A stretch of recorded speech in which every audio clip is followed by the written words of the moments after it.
নমস্কার, সবাইকে শুভ সন্ধ্যা।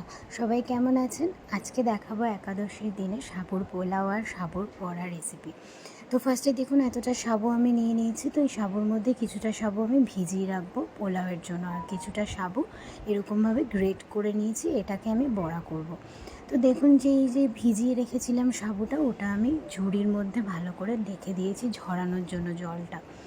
এবার সবজি ভাজার পালা। এখানে নিরামিষ, যেহেতু ভগবানকে নিবেদন করা হবে, তার জন্য কিছুটা নিরামিষ সবজি মানে আলু গাজর যে যেরকম পছন্দ করেন সেরকম নিয়ে নেবেন। সবজিটাকে ভালো করে ভাজা ভাজা করে একদম নামানোর আগে এই ঝরানো সাবুটা দিতে হবে। এটা কিন্তু সাবুটা দিয়ে বেশিক্ষণ নাড়ানো যাবে না, তাহলে কিন্তু একদম ঘেটে যাবে। তো ওই জন্য একদম নামানোর আগে এটা দিতে হবে। তো এটা দিয়ে ভালো করে নাড়াচাড়া করে স্বাদ মতো নুন হলুদ দিয়ে তারপর কিছুটা নামানোর আগে কিছুটা ঘি আর কিছুটা চিনি দিয়ে নামিয়ে নিলে রেডি আমাদের সাবুর পোলাও। দেখুন সাবুর পোলাওটা নামানো হয়ে গেছে। এবার করব সাবুর বড়া।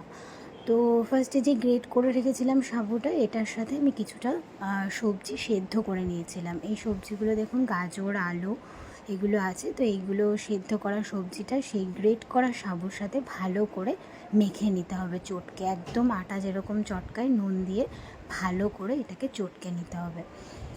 দেখুন মা করছিল রেসিপিটা। তো দেখুন মা ভালো করে চটকে নিয়েছে এগুলো। তো চটকে নেওয়ার পরে এগুলোকে দলা দলা করে দেখুন তেলে ছেড়ে দিচ্ছে। তো তেলে ছেড়ে দিয়ে এবার এগুলোকে উল্টে পাল্টে ভেজে নিলেই রেডি আমাদের সাবুর বড়া। দেখুন নামাচ্ছে, সত্যি দারুণ হয় এগুলো খেতে।